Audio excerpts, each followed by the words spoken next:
রেখো না মনেতে ভয় বান্দা খোদার, দূর হয়ে যাবে বাধা সব।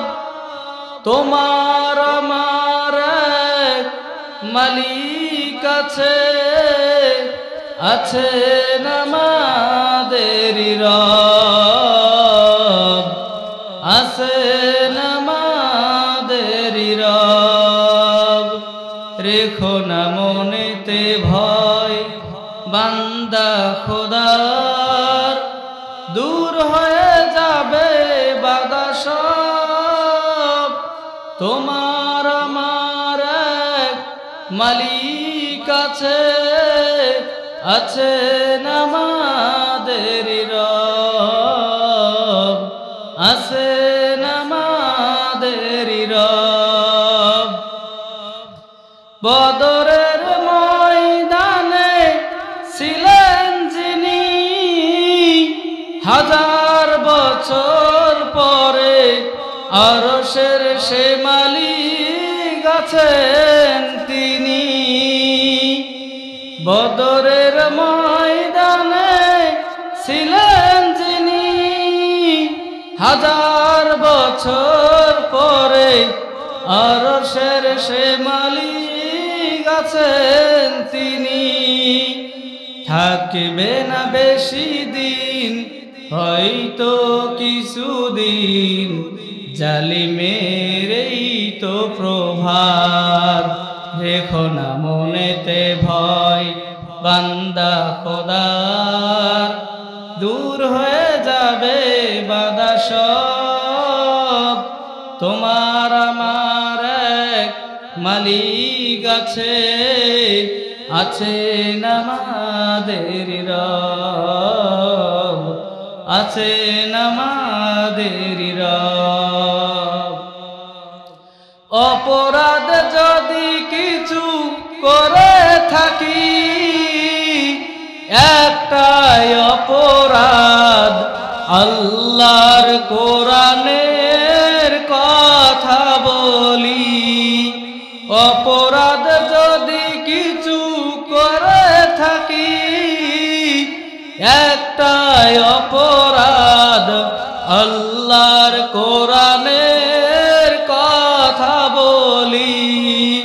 সেই অপরাধে জীবন দিতে পারি, সেই অপরাধে জীবন দিতে পারি, দিতে পারি আমাদের যা আছে সব, দিতে পারি আমাদের যা আছে সব।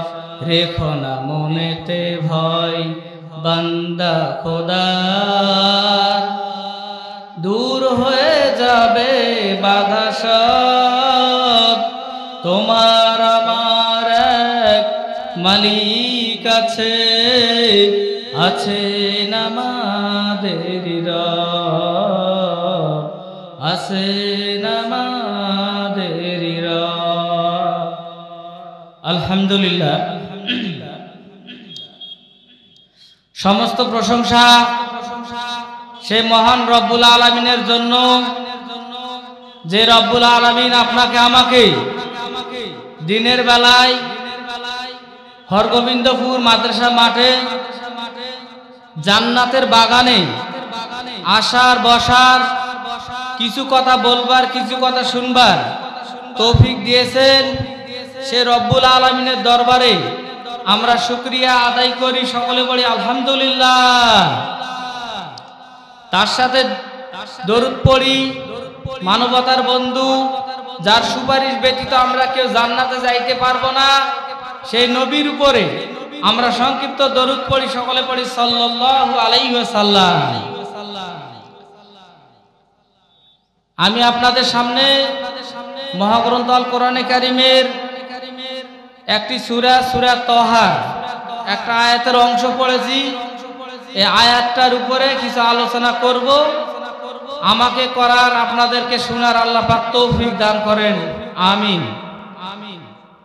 কোরআন সব সমস্যার সমাধান দিতে পারে আল কোরআন। একটা গজল আছে, আমরা বলে থাকি সব সমস্যার সমাধান দিতে পারে আল কোরআন। আজকের আলোচ্য বিষয় এবং সাবজেক্ট হলো আমার সব সমস্যার সমাধান দিতে পারে আল কোরআন। আগামীকালকে যদি কেউ বলে হরগোবিন্দপুরের বক্তা আমজাদ সরকার জিহাদি দিনাজপুরি কি ওয়াজ করলো, আপনারা বলবেন আলোচনার বিষয় ছিল সব সমস্যার সমাধান দিতে পারে আল কোরআন। ইসলামের দ্বিতীয় খলিফা খলিফাতুল মুসলিমিন আমিরুল মুমিনিন হযরতে উমর ফারুক রাদিয়াল্লাহু তাআলা এর জামানায় কয়েকজন খ্রিস্টান পাদ্রী এসে বললেন, ও মুসলমানদের খলিফা, তোমাদের কাছে আমরা খ্রিস্টান পাদ্রী চারটা প্রশ্ন করতে চাই। এই চারটা প্রশ্নের উত্তর তোমরা মুসলমানেরা যদি কোরআন থেকে দিতে পারো তাহলে কথা দিলাম কলেমা পড়ে মুসলমান হয়ে যাব। হযরত উমর ডাক দিয়ে বললেন, ভাই খ্রিস্টান, তোমাদের কি চারটা প্রশ্ন আছে তোমরা করতে পারো? এমন তো সময় খ্রিস্টান পাদ্রীগুলো বলল, ও মুসলমানদের খলিফা, আমাদের চারটি প্রশ্নের উত্তর কিন্তু আমরা কোরআন থেকে নিব। কোরআন থেকে যদি উত্তর দিতে না পারো তোমাদেরকে আমরা মিথ্যাবাদী বলে সাব্যস্ত করব এবং তোমাদেরকে আমরা ভণ্ড বলে সাব্যস্ত করব। এমন তো সময় হযরত উমর বললেন, ভাই খ্রিস্টান, তোমাদের চারটা প্রশ্ন কি আছে তোমরা করতে পারো? খ্রিস্টান পাদ্রীগুলো বলল, এক নম্বরের প্রশ্ন হলো, এমন কোন জায়গা, এই পৃথিবীর মধ্যে এমন কোন জায়গা আছে যেই জায়গার মধ্যে সূর্যের আলো একবার গেছে কিয়ামত পর্যন্ত সূর্যের আলো যাবে না? এই জায়গার নাম তোমরা কোরআন থেকে বলো। দুই নম্বরের প্রশ্ন হলো, এমন কোন কবর যেই কবরটাও জীবিত, কবরের মানুষটাও জীবিত? দুই নম্বরের প্রশ্ন, এমন কোন কবর যে কবরটাও জীবিত, কবরের মানুষটাও জীবিত? তিন নম্বরের প্রশ্ন হলো, এমন কোন জেলখানা যেই জেলখানাও খাবার খায়, জেলখানার আসামিও খাবার খায়, এটা কোন জেলখানা তোমরা নাম বলো। চার নম্বরে হলো, এমন কোন দুই ভাই যেই দুই ভাই একই দিনে জন্মগ্রহণ করেছে, একই দিনে মৃত্যুবরণ করেছে, অথচ এক ভাই আর এক ভাইয়ের থেকে 100 বছরের বড়। এই চারটা প্রশ্নের উত্তর তোমরা মুসলমানেরা যদি কোরআন থেকে দিতে পারো, আমরা খ্রিস্টান পাদ্রী কথা দিলাম কলেমা পড়ে মুসলমান হয়ে যাব। এমন তো সময় হযরত উমর ডাক দিয়ে বললেন, আলী রে, আল্লাহর নবী দুনিয়া থেকে বিদায় হয়ে গেছেন। আল্লাহর নবী বলেছেন, আনা মাদিনাতুল ইলমি ওয়া লুবাবুহা, আমি হলাম ইলমের শহর, আলী হলো তার দরজা। আলী রে, তুমি এই চারটা প্রশ্নের উত্তর কোরআন থেকে দিয়ে দাও। হযরত আলী কোরআন খুললেন, একটার পর একটা করে চারটি প্রশ্নের উত্তর দিয়ে দিল। এমন তো সময় খ্রিস্টান পাদ্রীগুলো কলেমা পড়ে মুসলমান হয়ে গেল। বলেন মারহাবা। এই চারটি প্রশ্ন খ্রিস্টান পাদ্রীগুলো মুসলমানদেরকে করলো। এই চারটি প্রশ্নের উত্তর কোরআনের মধ্যে আছে এবং হযরত আলী কোরআন থেকে চারটি প্রশ্নের উত্তর দিয়ে দিল। প্রশ্নের উত্তরগুলো কি ছিল জানার দরকার আছে না নাই? হযরত আলী ডাক দিয়ে বললেন, ভাই খ্রিস্টান, তোমাদের প্রশ্নের উত্তর শুরু হয়ে গেল। এক নম্বর প্রশ্ন করেছিলে তোমরা, এই পৃথিবীর মধ্যে এমন কোন জায়গা আছে যেই জায়গার মধ্যে সূর্যের আলো একবার গেছে কিয়ামত পর্যন্ত সূর্যের আলো যাবে না? এটা কোন জায়গা তোমরা কোরআন থেকে বলে দাও। হযরত আলী বললেন, ভাইয়ের খ্রিস্টান, তাহলে কথাগুলো শুনে নেন। এই প্রশ্নের উত্তর আল্লাহ রাব্বুল আলামিন সূরা তাহার মধ্যে দিয়ে দিয়েছেন। সূরা তাহার মধ্যে বনি ইসরাইলের পয়গম্বর নবী হযরত মূসা আলাইহিস সালামের ঘটনা দিয়ে তিনি উদাহরণ দিয়ে দিলেন। বনি ইসরাইল বংশের মধ্যে হাজার হাজার নবী এসেছে, তাদের মধ্যে একজন নবী, আল্লাহর একজন পয়গম্বর, নাম হলো হযরত মূসা আলাইহিস সালাম। আল্লাহর পয়গম্বর মূসা আলাইহিস সালাম যখন কলেমার দাওয়াত দেওয়া শুরু করে দিলেন, কলেমার দাওয়াত দিতে দিতে এক পর্যায়ে গিয়ে কলেমার দাওয়াত আল্লাহ তাআলা ডাক দিয়ে বললেন, ইযহাব ইলা ফিরআউনা ইন্নাহু তাগা। আল্লাহ রাব্বুল আলামিন ডাক দিয়ে বললেন, হে মুসা, তুমি ফেরাউনের কাছে চলে যাও কলেমার দাওয়াত দেওয়ার জন্য। তুমি ফেরাউনের কাছে চলে যাও কলেমার দাওয়াত দেওয়ার জন্য। আল্লাহর পয়গম্বর মুসা আলাইহিস সালাম তিনি চলে গেলেন, কিন্তু তার আগে একটা কাজ করলেন। আল্লাহ পাককে ডাক দিয়ে বললেন, আল্লাহ, আমি কলেমার দাওয়াত দেওয়ার জন্য যাব, কিন্তু আমার কথা তো ফেরাউন শুনতে পারে, নাও শুনতে পারে, কারণ আমি তার বাড়িতে খেয়ে পরে বড় হয়েছি, সে তো আমার দাওয়াত গ্রহণ করবে না। এমন তো সময় তার আরেকজন নবী হিসাবে তার ভাই হারুনকে নবী বানায় দিলেন। দেওয়ার পরে আল্লাহর পয়গম্বর মুসাকে নিয়ে তার বাড়িতে দাওয়াত দেওয়ার জন্য চলে গেল। আল্লাহর পয়গম্বর মুসা আলাইহিস সালাম ফেরাউনের বাড়িতে যখন কলেমার দাওয়াত দেওয়ার জন্য চলে গেলেন, এমন তো সময় ফেরাউনকে যখন ডাক দিয়ে বললেন, ফেরাউন, তুমি কলেমা গ্রহণ করো, আমি এই জামানার পয়গম্বর মুসা, তুমি আমাকে নবী হিসাবে মানো। ফেরাউন তখন বলল, আমি তোমাকে নবী হিসাবে মানি না, কারণ তুমি আমার বাড়িতে খেয়ে পরে বড় হয়েছো, তুমি আমার বাড়িতে ছোট থেকে লালন পালন হয়েছো, তোমাকে আমি নবী হিসাবে হুজুর হিসাবে মানি না। এইটা বলার পরে আল্লাহর পয়গম্বর মুসা আলাইহিস সালামকে মারার জন্য পাকড়াও করলেন। এমন তো সময় পাকড়াও করতে করতে এক পর্যায়ে চলে গেলেন। আল্লাহর পয়গম্বর মুসা আলাইহিস সালাম তার সাথী সঙ্গী নিয়ে লোহিত সাগরের দিকে চলে গেলেন, নীল নদের কাছে চলে গেলেন। যাওয়ার পরে তিন দিক থেকে ঘেরাও হয়ে গেছে। আল্লাহর পয়গম্বর মুসা আলাইহিস সালাম তিন দিক থেকে ঘেরাও হওয়ার পরে আল্লাহর উপরে ভরসা করে ডাক দিয়ে বলেন, আল্লাহ, তুমি যদি আমারে বাঁচায় দাও তাহলে আমি বাঁচতে পারবো, তুমি যদি আমারে বাঁচায় না দাও আমার মৃত্যু হয়ে যাবে। আল্লাহ, এমন তো সময় রব্বুল আলামিন ওহী নাজিল করে দিলেন।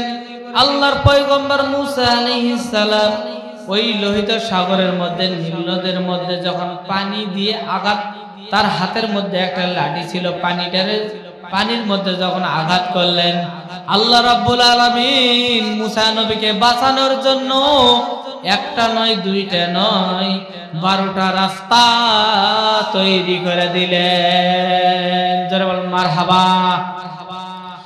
ওই যে পানির মধ্যে রাস্তা হয়ে গেল, পানির মধ্যে রাস্তা হয়ে গেল, হওয়ার পরে ওই সময়ে ওই পরিবেশের যে তাপ মাটির মধ্যে পড়ে গেল, কিয়ামত পর্যন্ত ওই পানি ওইভাবে রাস্তা হবে না, আর সূর্যের আলো ওইভাবে কিয়ামতের আগে পৌঁছাবে না। বলেন মারহাবা।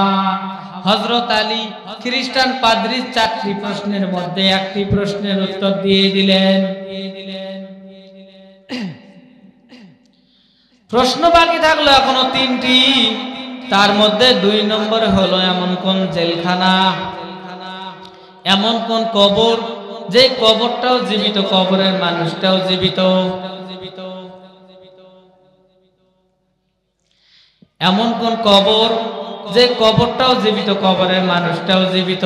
এটা কোন কবর তোমরা কোরআন থেকে বলো। আল্লাহর পয়গম্বর হযরত ইউনূস আলাইহিস সালাম তিনি দাওয়াত দিয়েছেন, আমরা জানি 900 বছর। কয়শো বছর? আমরা জানি 900 বছর দাওয়াত দিয়েছেন ইউনূস আলাইহিস সালাম। তার হাতে গুটি কয়েকজন লোক মুসলমান হয়েছে।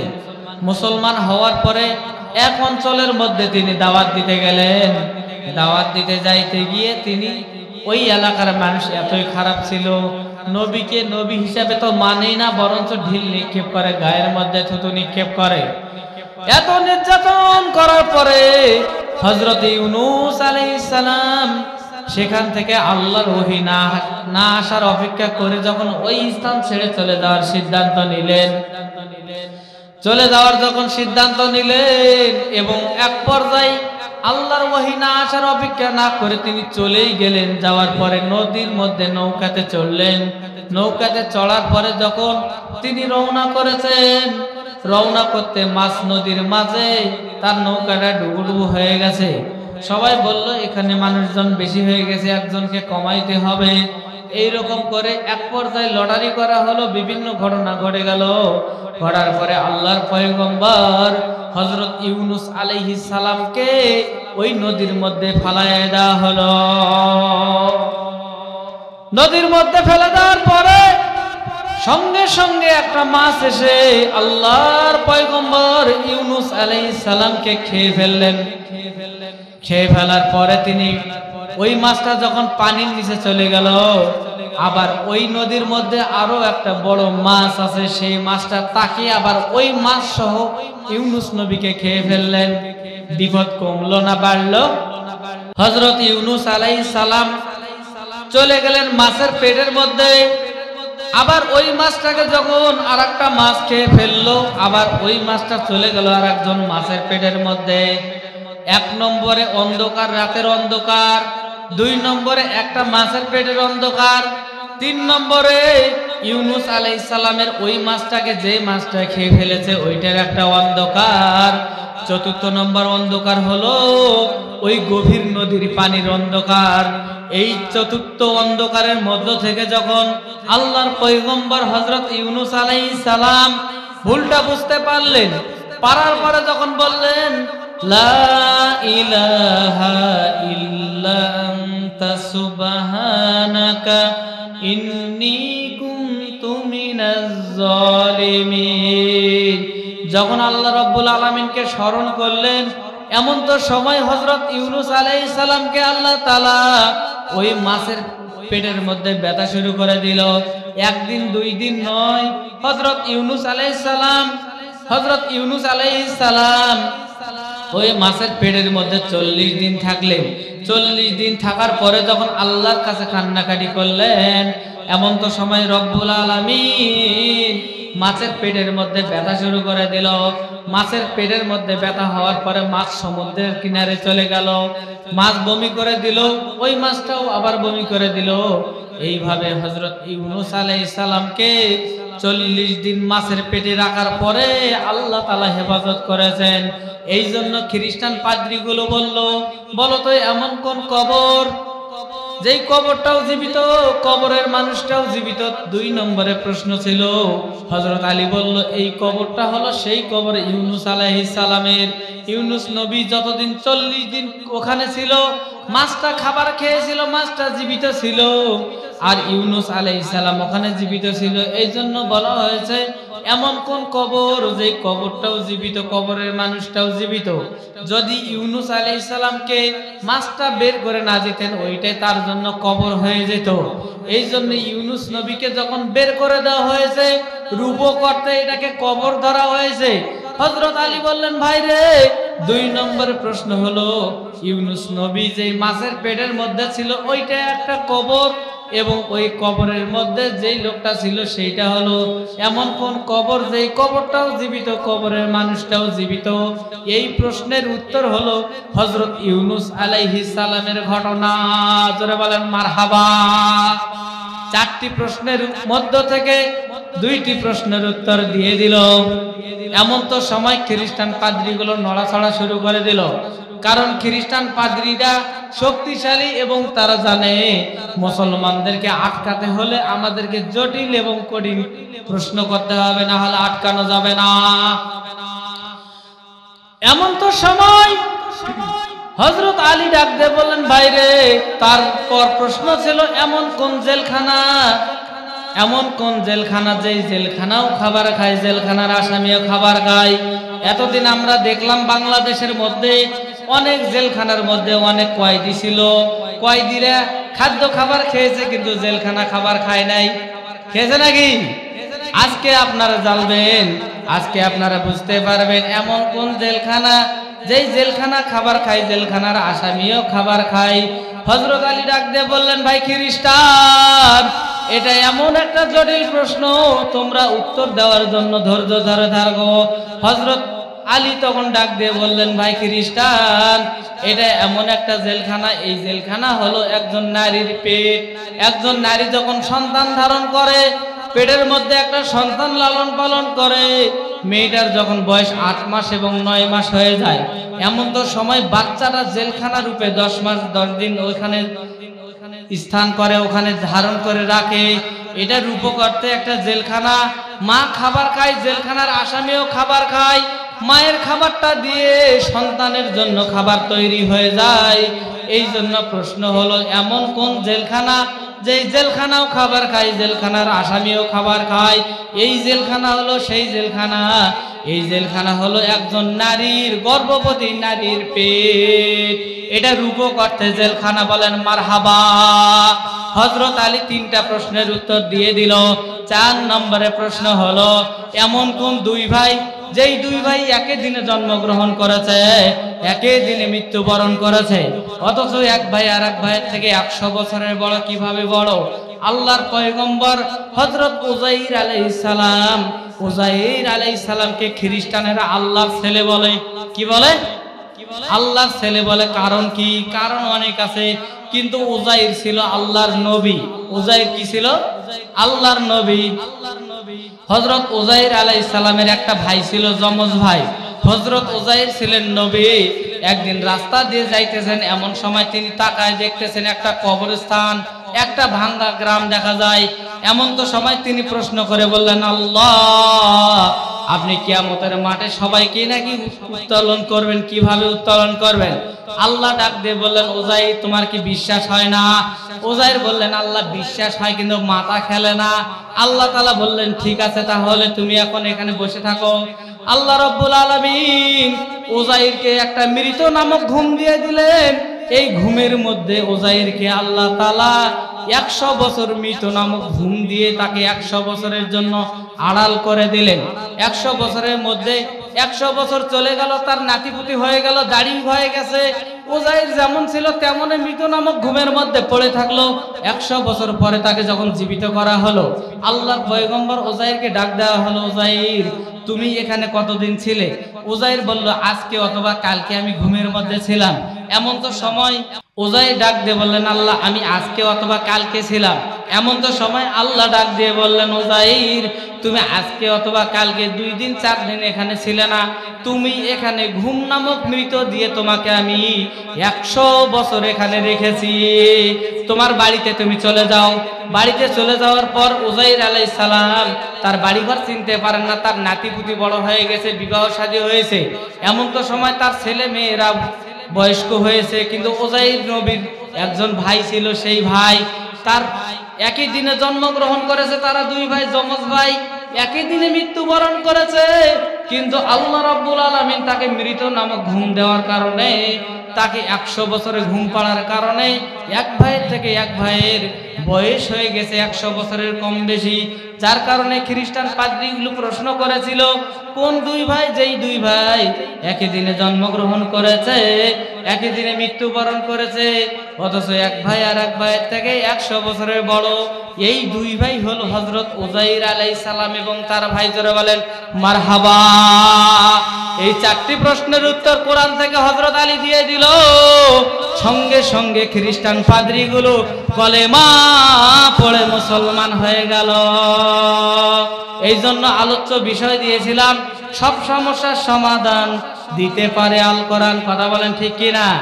সমাধান চাও যদি জীবনে মরণে, ফিরে যাও খুঁজে নাও, চোখ রাখো কোরআনে। সমাধান তবেই পাবে সুখ শান্তির ঠিকানা, যদি মেনে নাও তুমি মনে প্রাণে।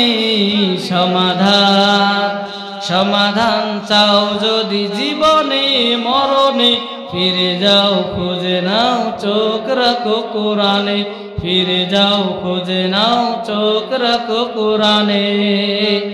এ বাণী সকলের নয়, শুধু মুমিনের। চলবে মেনে ফল পাবে কোরআনের। ঘরে বলো কিংবা রাষ্ট্রে বলো, অশান্তি দূর করে শান্তি আনে। সমাধান সমাধান চাও যদি জীবনে মরণে, ফিরে যাও খুঁজে নাও, চোখ রাখো কোরআনে। সমাধান। আল্লাহ রাব্বুল আলামিন বলেন,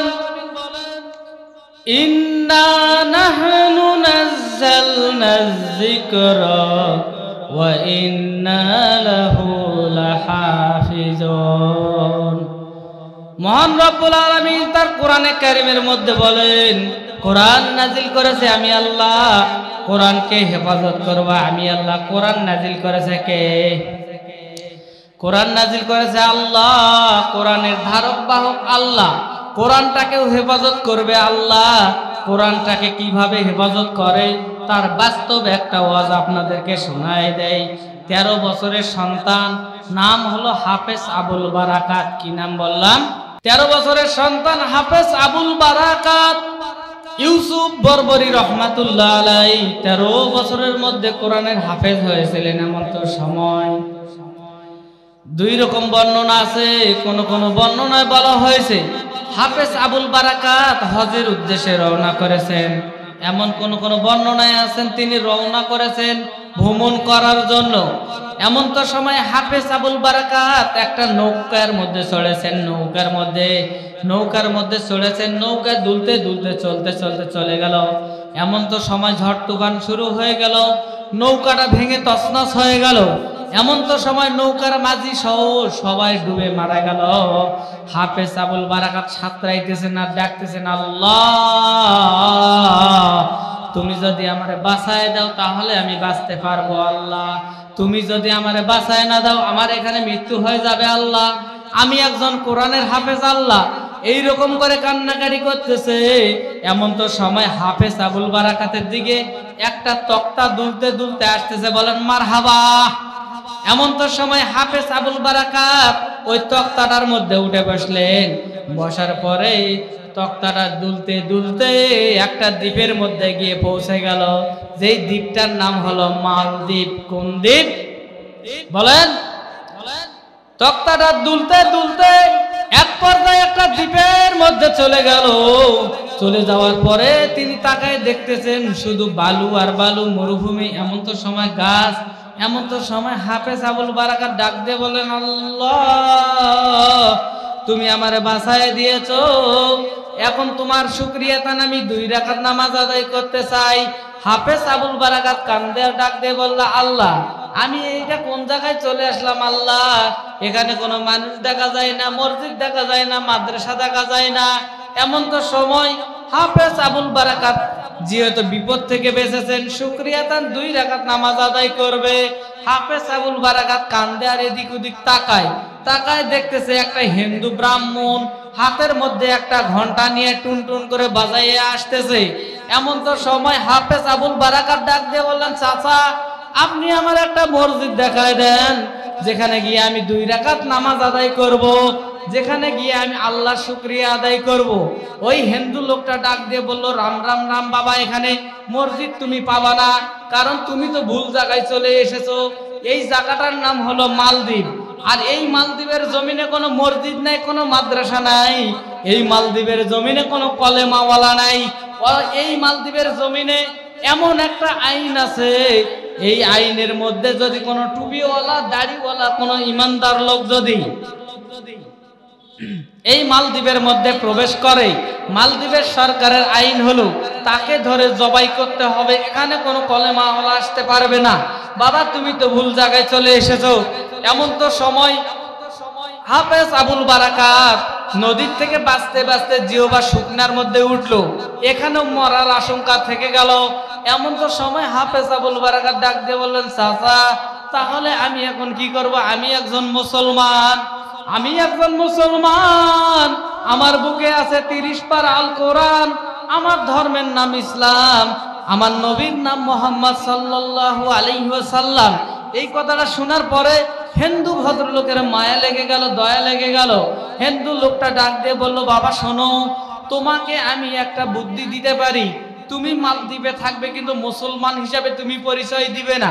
তাহলে তোমাকে আমি আমার বোনের বাড়িতে নিয়ে যাব, কারণ আমি ব্রাহ্মণ মানুষ, মন্দিরের মধ্যে থাকি। আমার একটা বিধবা বোন আছে, সেখানে তোমাকে আমি নিয়ে যাব। হাফেজ আবুল বারাকাত বললেন, ঠিক আছে আমি যাব। হাফেজ আবুল বারাকাতকে নিয়ে চলে গেলেন ওই বিধবা বোনের বাড়িতে। নিয়ে যাওয়ার পরে ডাক দিয়ে বললেন, বোন রে, আল্লাহ তোমার উপরে দয়া করে একটা ছেলে পাঠায় দিয়েছে তোমার কাছে। তোমার তো ছেলে সন্তান নেই, তোমার একটা তো মেয়ে সন্তান আছে, এই ছেলেকে লালন পালন করো। এমন তো সময় বিধবা বোন ডাক দিয়ে বললেন, ভাইজান আমার তো স্বামী জীবিত নাই, আমার কাজকর্ম করে খাওয়ার লোক নাই, এই ছেলেকে আমি কিভাবে লালন পালন করব? এটাকে আমি লালন পালন করতে পারবো না। হাফেজ আবুল বারাকাত ডাক দিয়ে বললেন, মা গো আপনি শুধু আমারে থাকতে দেন, আমি জঙ্গলের মধ্যে কাঠ কাটবো, কাঠ কেটে আপনাদের সংসার আমি চালাবো। হাফেজ আবুল বারাকাত যখন বললেন, মহিলাকে মা বলে ডাকলে মেয়েদের মন নরম হয়ে যায়। এমন তো সময় মেয়েটা বলল, ঠিক আছে থাকো বাবা, ঠিক আছে থাকো, তুমি ঠিক আছে থাকো। এমন তো সময় দেখতে দেখতে একদিন দুই দিন করে জঙ্গলের মধ্যে কাঠ কেটে হাফেজ আবুল বারাকাত মুসলমান পরিচয় গোপন রেখে চলতেছে। একদিন দুই দিন, এক মাস দুই মাস করে হয়ে গেল 6 মাস। জোরে বলেন কয় মাস? বলেন 6 মাস হয়ে গেল। 6 মাস হওয়ার পরে ওই বিধবা নারী কান্দে, বিধবা নারী কান্দে। এমন সময় হাফেজ আবুল বারাকাত ডাক দিয়ে বলতেছেন, মা গো আপনি কান্নাকাটি কেন করেন গো মা, আপনার কারণ কি জানতে পারি মা? মহিলা বলতেছেন, বাবা তুমি তো আমার নিজের সন্তান নয়, আমার একটা কন্যা সন্তান আছে বলে আমি জানি, কিন্তু এই মালদ্বীপের নিয়ম হলো প্রত্যেক 6 মাস পর পর একটা যুবতী মেয়েকে ওই ভয়ঙ্কর একটা মন্দির আছে বউ সাজায় দিতে হয়। একটা দানব আসে, ওই মেয়েটাকে হত্যা করে তার রক্ত পান করে চলে যায়। আমাদের মালদ্বীপের রীতি হলো প্রত্যেক 6 মাস পর পর একটা মেয়েকে, যুবতী মেয়েকে ওখানে দিতে হয়। আজকে বাদশা চিঠি দিয়েছে, আগামী কালকে আমার মেয়েটাকে ওই ভয়ঙ্কর মন্দিরের মধ্যে দিতে হবে। মহিলা বলতেছে, এই জন্য আমি কান্দি, আমার একটা মাত্র মেয়ে, এই মেয়েটাও যদি মারা যায় তাহলে আমি কিভাবে বাঁচবো? হাফেজ আবুল বারাকাত ডাক দিয়ে বললেন, মা আপনার চিন্তার কোনো কারণ নাই, আপনার মেয়েকে আপনি আলাদা ঘরে লুকায়ে রাখেন। আমি একজন কোরআনের হাফেজ আপনাদেরকে বলি নাই, আমার মুখের মধ্যে এখনো চুলদাড়ি ওঠে নাই, আপনারা আমাকে আগামীকালকে বউ সাজায়া দিবেন, আমি ওখানে যাব, আর আমি আমার কোরআন দিয়ে আল্লাহর রহমতে ওই দানবের সাথে আমি লড়াই করব। তোরা বলেন মারহাবা। হাফেজ আবুল বারাকাত এমন সময় মহিলা ডাক দিয়ে বলল, বাবা তুমি তো একটা ছেলে মানুষ, ওখানে পাঠাইতে হয় মেয়ে মানুষ, বাচ্চা তাদের অন্দরমহলে নিয়ে গিয়ে মেয়েদেরকে পরীক্ষা করে, তুমি তো ছেলে মানুষ, ধরা খেয়ে যাবে, তুমি যদি ধরা খেয়ে যাও তোমাকে সহ আমাদেরকে বলি দিয়ে দিবে। হাফেজ আবুল বারাকাত বললেন, মা গো মারার মালিক আল্লাহ, বাঁচানোর মালিক হলো আল্লাহ। কথা বলেন ঠিক কিনা? এমন তো সময় হাফেজ আবুল বারাকাত পরের দিন সকালবেলা শাড়ি পরে একজন পূর্ণ নারী হিসাবে নিজেকে গড়ে তুললেন। তোলার পরে বাদশার লোক চলে আসলো। বাদশার লোক চলে আসার পরে হাফেজ আবুল বারাকাতকে ওই বাদশার লোকেরা নিয়ে চলে গেলেন অন্দরমহলের দিকে। হাফেজ আবুল বারাকাত অন্তর থেকে কান্দে আর বলে, আল্লাহ এখন যদি আমাকে বাদশারা মহিলা মানুষ দিয়ে বাচ্চা যদি পরীক্ষা করে নেয়, এটা মেয়ে কিনা, আমি তো ধরা খেয়ে যাব। আল্লাহ আমি ধরা খেয়ে যাব, আমার ভিতরে কোরআন আছে, আল্লাহ তোমার কোরআন অপমান হয়ে যাবে, আল্লাহ তুমি যেইভাবে হোক আমারে বাঁচায় দাও আল্লাহ। এমন তো সময় বাচ্চা ডাক দিয়ে বলল, এই মেয়েটা এত ভদ্র, এত সুন্দর, এত নম্র, কান্নাকাটি করে না, এই মেয়েটাকে পরীক্ষা করতে হবে না, তোমরা ওই ভয়ঙ্কর মন্দিরের মধ্যে নিয়ে চলে যাও। এমন তো সময় ভয়ঙ্কর মন্দিরের মধ্যে ওই হাফেজ আবুল বারাকাতকে মেয়ে সেজে যখন নিয়ে যাওয়া হলো রাত্রি 10টার সময়, আর দানব আসে রাত্রি 12টার সময়। বাকি থাকলো কয় ঘন্টা বলেন?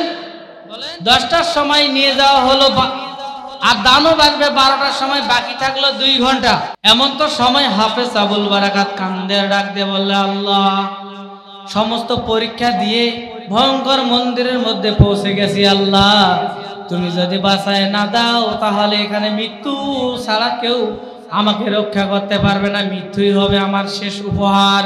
আল্লাহ রব্বুল আলামিন তুমি আমারে বাঁচায় দাও, রাত্রি যখন 12টা বেজে গেল, মালদ্বীপের সমস্ত মানুষ গভীর ঘুমের মধ্যে চলে গেল, কিন্তু মালদ্বীপের 3টা মানুষ ঘুমাইল না। 1 নম্বরে বুড়ি আর 2 নম্বরে বুড়ির মেয়ে। কারণ তারা জানে রাত্রি 12টার সময় দানব আসবে এবং মেয়েটাকে হত্যা করবে। তারা জানে ওইটা মেয়ে নয়, তারা একটা ছেলে মানুষ। আর একজন ঘুমায় না, হাফেজ আবুল বারাকাত কোরআনে কারীম তেলাওয়াত করে আর কান্দে। এমন তো সময় দানব চলে আসলো, দরজার মধ্যে লাথি মারলো, দরজাটা ভেঙে পড়লো। এমন সময় চুলের মুড়িটা যখন ধরলো, হাফেজ আবুল বারাকাত, ছেলে মানুষের চুল ছোট ছোট, দানব ডাক দিয়ে বলল, তুই কে? হাফেজ আবুল বারাকাত ডাক দিয়ে বললেন, আমি তোর জম। এমন তো সময় দানব বলল, আমি তো তোকে হত্যা করে ফেলবো, তুই কেন এখানে এসেছিস? হাফেজ আবুল বারাকাত বলল, আমি তোকে এখান থেকে বিদায় করার জন্য এসেছি। দানব বলল, আমি তো তোকে হত্যা করেই ফেলবো। এমন তো সময় আল্লাহর আশ্রয় নিয়ে হাফেজ আবুল বারাকাত আল্লাহর প্রতি ভরসা করে কোরআনে কারীমের একটা আয়াত পড়ে তার মধ্যে ফু দিয়ে দিলেন। কুদরতি ভাবে হাফেজ আবুল বারাকাতের ফুর মাধ্যমে দানবের মধ্যে জ্বলন শুরু হয়ে গেল, আগুন শুরু হয়ে গেল। বলেন মারহাবা। এমন সময় ওই দানব বলল, ভাইজান তুই আমারে ছেড়ে দে, আমার আগুনটা বন্ধ করে দে। আজকের পর থেকে আমি আর এই ভয়ঙ্কর মন্দিরের মধ্যে আসবো না। আজকের পর থেকে কোনো মেয়েকে আমি হত্যা করব না। আজকের পর থেকে আমি মালদ্বীপের কোনো মানুষকে শেষ করব না, তুই আমারে ছেড়ে দে। এমন সময় হাফেজ আবুল বারাকাত ছেড়ে দিল, দানব বিদায় হয়ে গেল। পরের দিন সকালবেলা বাদশার লোকেরা যখন লাশ নেওয়ার জন্য চলে আসলেন, লাশ নেওয়ার যখন চলে আসলেন, আসার পরে দেখতেছে কোথায় লাশ? একটা দিব্যি একটা ছেলে মানুষ দাঁড়ায় আছে। দেখার পরে ছেলেরা মারছে দৌড়, যারা লাশ নেওয়ার জন্য আসছে, কি ব্যাপার, এটা ভূত হয়ে আছে। বাদশার কাছে নিয়ে যাওয়ার পরে বাদশা বিচার দিয়েছেন, এই ছেলে তোমাকে তো আমরা পেটে পাঠায় দিয়েছিলাম মেয়ে হিসাবে, তুমি ছেলে কোথার থেকে হলে? হাফেজ আবুল বারাকাত ডাক দিয়ে বললেন, বাদশা আমি মেয়ে হিসাবে সেজে গিয়েছিলাম, আমি প্রকৃতপক্ষে একজন ছেলে মানুষ। শুধু ছেলে মানুষ নয়, আমি একজন মুসলমান। আমার ভিতরে আছে আল কোরআন, আর এই কোরআনের বলে আপনাদের মন্দিরের ভয়ঙ্কর দানবকে আমি খেদায় দিয়েছি।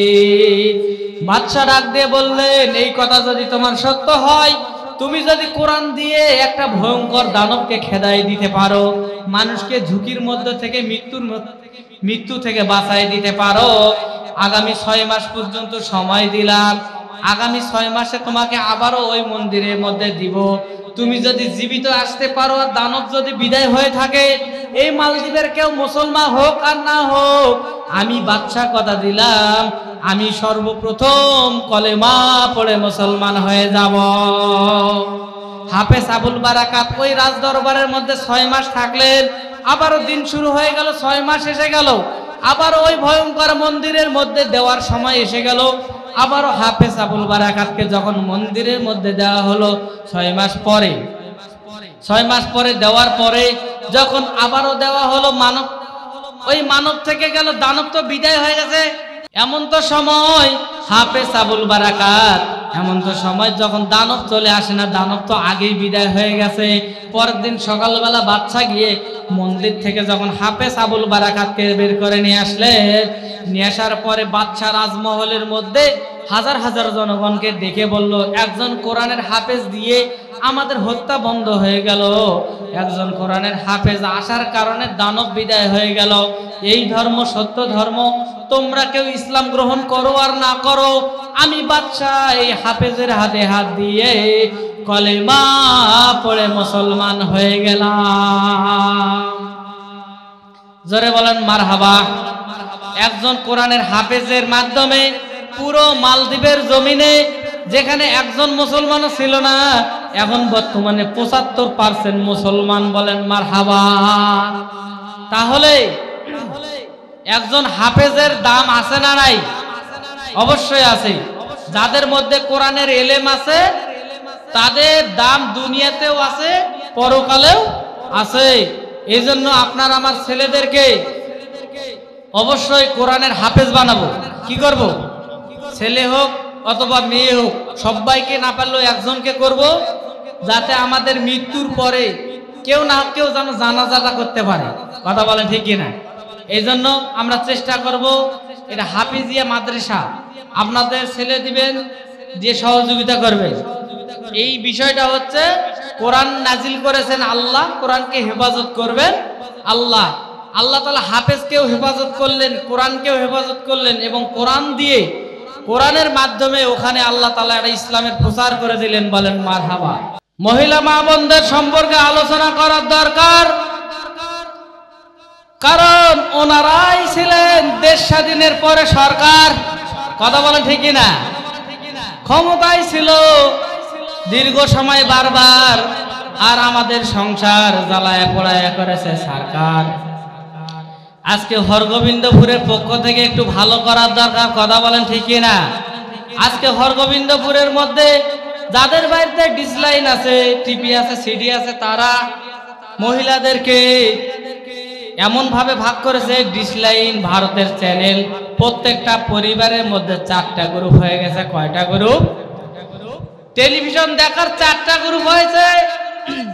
ময় মুরব্বীরা যদি টেলিভিশনের রিমোট পায়, দেখে দেশের খবর কি হলো। কথা বলেন ঠিক না? আর যুবক ছেলেরা যদি হরগোবিন্দপুরে টেলিভিশনের রিমোট পায়, দেখে খালি মেয়েদের নাচ গান। কথা বলেন ঠিক না? এই হরগোবিন্দপুরের বাচ্চা ছেলেরা যদি রিমোট পায়, দেখে মোটু পাতলু নাট বল্টু গোপাল ভাঁড়। ঠিক আছে? আর যদি হরগোবিন্দপুরের মেয়েরা একবার টেলিভিশনের রিমোট পায়, তারা দেখে জীবন মানে জি বাংলা। কথা বলেন ঠিক কিনা? মানেই জি বাংলা। তখন আমাদের বিপদ হয়ে গেছে, ঘর সামলা। কথা বলেন ঠিক কিনা? চোখ সরে না, মন ভরে না দেখলে সিরিয়াল। জুয়ান বোড়া পোলা মাইয়া ধর্ম কর্ম সব ফালাইয়া হইছে বেসামাল। চোখ সরে না, মন ভরে না দেখলে সিরিয়াল। সিরিয়ালের নিশায় পইড়া ধরছে প্রেমের জ্বালা। দেশটারে ভাসাইয়া গেছে হাইরে কিরণ মালা। কথা বলেন ঠিক কিনা? এই ভারতের চ্যানেল দিয়ে প্রত্যেকটা পরিবারের মধ্যে অশান্তি হয়েছে। মনে করেন এই হরগোবিন্দপুর গ্রামের একটা লোক হলো ভ্যানওয়ালা। কি আলা? ভ্যানওয়ালা। ভ্যানওয়ালার বউ আবার পাখি জামার ভক্ত। 2 দিন বলেছে আমাকে পাখি জামা লাগবে, কিন্তু ভ্যানওয়ালা বুঝতে পারে না। ভ্যানওয়ালা বুঝতে পারে না, বউ রেগে মেগে পাকাল করে আছে, ভাতারের সাথে স্বামীর সাথে আর কথা বলে না। এরকম মহিলা আছে না নাই? এমন সময় ভ্যানওয়ালা লোক বুঝতে পারলো যে আমার স্ত্রী তো রাগ করে আছে, মেয়েটার রাগ ভাঙতে গেলে কাজ করতে হবে। ভ্যানওয়ালা একটা পাখি জামা নিয়ে হাজির হয়েছে, যেহেতু রাগ করে এসেছে। এইবার ভ্যানওয়ালা বলতেছে, সাথী তুমি রাগ করো না, খোলো তোমার রাখি, তোমার জন্য আনছি কিনে নতুন জামা পাখি। কি লাভ হবে গো বলো তোমায় দোষী করে, পাখি জামা না পাওয়াতে 7 জন গেল মরে। 17 জন দিল স্বামী, তালাক হলো অন্যের বধূ। হাইরে আমার পাখি জামা না জানি কি মধু। যেই পোশাকটা লাগবে সবার দিন ধর্মের কাজে, সেই পোশাকটা যাই না পাওয়া অনেক নারীর মাঝে। হাইরে নারী পর্দা ছাড়ি ছুটছো কার পিছে, মনে রেখো এ দুনিয়া একেবারে মিছে। নামাজ পড়ো, রোজা করো, করো আল্লাহর কাম, নইলে মাগো তোমাদের কপালে জুড়বে জাহান্নাম। কথা বলেন ঠিক কিনা? মহিলা মা বোনদের সম্পর্কে আলোচনা করার দরকার। এই জন্য করার দরকার, আল্লাহর নবী বিশ্ব নবী একদিন আসরের নামাজ পড়ে মসজিদ থেকে বের হয়ে আসলেন। এমন তো সময় আল্লাহর নবী সাহাবীরা বলল, হুজুর আপনি একটু ওয়াজ করেন। আল্লাহর নবী বলল, আমি আজকে ওয়াজ করব না, আমি বাড়িতে আমার কাজ আছে। এমন তো সময় আল্লাহর নবী যখন বের হয়ে আসলেন, আসার পরে ডাক দিয়ে বললেন, ফাতেমা, আল্লাহ রাব্বুল আলামিন তোমাকে জান্নাতি নারীদের নেত্রী বানাইছে। বলেন সুবহানাল্লাহ। এমন সময় ফাতেমা খুশি হয়ে গেলেন, কারণ জান্নাতি নারীদের নেত্রী হওয়া কম কথা নয়। কথা বলেন ঠিক কিনা? আমাদের বউ বেটিরা যদি মেম্বার চেয়ারম্যান হয়, স্বামীকার মূল্য করে না। কথা বলেন ঠিক কিনা? সেখানে ফাতেমা হচ্ছে জান্নাতি নারীদের নেত্রী, তাহলে খুশি হবে কি হবে না?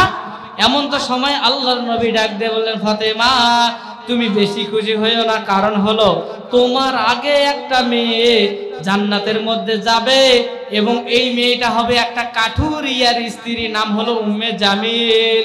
এমন সময় মেয়েটা এই মেয়েটার প্রশংসা শোনার পরে, কথা শোনার পরে ফাতেমার মনটা খারাপ হয়ে গেল। আমি জান্নাতি নারীদের নেত্রী হব, অথচ আমার আগে একটা মেয়ে জান্নাতে যাবে, এটা মানা যায় নাকি? কথা বলেন। মেয়েদের মধ্যে একটু হিংসা আছে, কি আছে? কারো প্রতি কেউ খুশি হয় না, কাকু কারো উপর উঠতে দেয় না। এমন তো সময় ফাতেমার মনটা খারাপ হয়ে গেল। ফাতেমা ডাক দিয়ে বললেন, বাবা, আমার আগে মেয়েটা জান্নাতে যাবে এইটা আমি জানতে চাই, কারণ আমি হব জান্নাতি নারীদের নেত্রী, অথচ আমার আগে মেয়েটা জান্নাতে যাবে। এই মেয়েটা কেমন মেয়ে আর কি কারণে জান্নাতে যাবে এইটা আমি জানতে চাই। আপনারা জানতে চান কিনা? আপনারা জানতে চাইলেও আমার সময় শেষ। আল্লাহ যদি তৌফিক দেয় আগামী বছর ইনশাআল্লাহ